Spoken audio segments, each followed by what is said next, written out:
ISIS India के प्रमुख हारिस फारूकी उर्फ हरीश अजमल और उसके सहयोगी अनुराग सिंह उर्फ रेहान को असम से गिरफ्तार किया गया है। दोनों को गुवाहाटी स्थित एसटीएफ कार्यालय लाया गया। दोनों की पहचान की गई तो पता चला कि आरोप हारिस फारूकी उर्फ हरीश भारत में आईएसआईएस का मुखिया है। उसका सहयोगी हरियाणा के पानीपत जिले का अनुराग सिर्फ उर्फ रेहान है। बताया जा रहा है कि दोनों ने मिलकर भारत में कई स्थानों पर आतंकी भर्ती और आतंकी फंडिंग को अंजाम देने की साजिश रची। इनके खिलाफ एनआईए दिल्ली और एसटीएफ लखनऊ में कई मामले लंबित हैं। एसटीएफ असम इन्हें आगे की कानूनी कार्रवाई के लिए एनआईए को सौंपेगी। दोनों आरोपी लड़कों और लड़कियों का ब्रेन वॉश कर उन्हें आतंकी संगठन से जोड़ने के लिए लुभाने में माहिर हैं।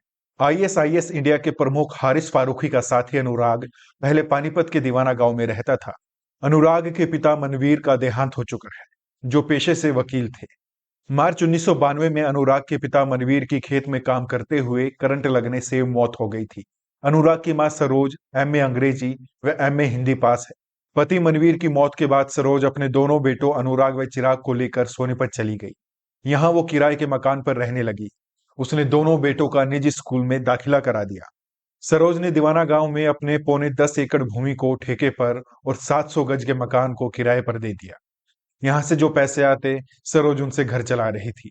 अनुराग व चिराग दोनों बेटों ने इस दौरान बीटेक की पढ़ाई की। 5 साल पहले अनुराग और चिराग की सरकारी नौकरी लगी। चिराग इस्पात मंत्रालय तो अनुराग रेलवे में बतौर सेक्शन ऑफिसर चयनित हुए। दोनों भाइयों ने 2 साल पहले सोनीपत में 1 करोड़ का फ्लैट भी लिया था। 2 साल पहले ही सरोज दोनों बेटों को लेकर रोहिणी सेक्टर के 18 में शिफ्ट हो गई। चिराग और अनुराग दोनों की दिल्ली में ड्यूटी थी। इस बीच अनुराग ने पिछले 2-3 साल से परिवार से वास्ता कम कर दिया। अब उसने दाढ़ी बढ़ा ली थी। चप्पलों में वो कार्यालय जाने लगा। किसी से वो बातचीत भी नहीं करता था।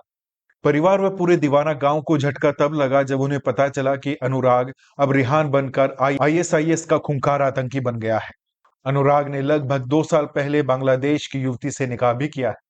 उसकी शादी के बारे में उसकी मां तक को नहीं पता।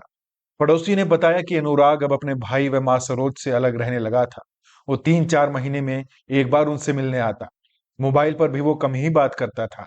सरोज 6 से 7 महीने में एक बार गांव आती थी। यहाँ अपने मकान और जमीन की जानकारी लेकर वापस चली जाती थी। किसी को इस बात का विश्वास नहीं हो रहा कि उनका अनुराग आईएसआईएस आतंकी बन चुका है। अनुराग बड़े ही संपन्न परिवार से ताल्लुक रखता है। उनके दादा मौजी राम का गांव में काफी नाम है। अनुराग के पिता भी पेशे से वकील थे।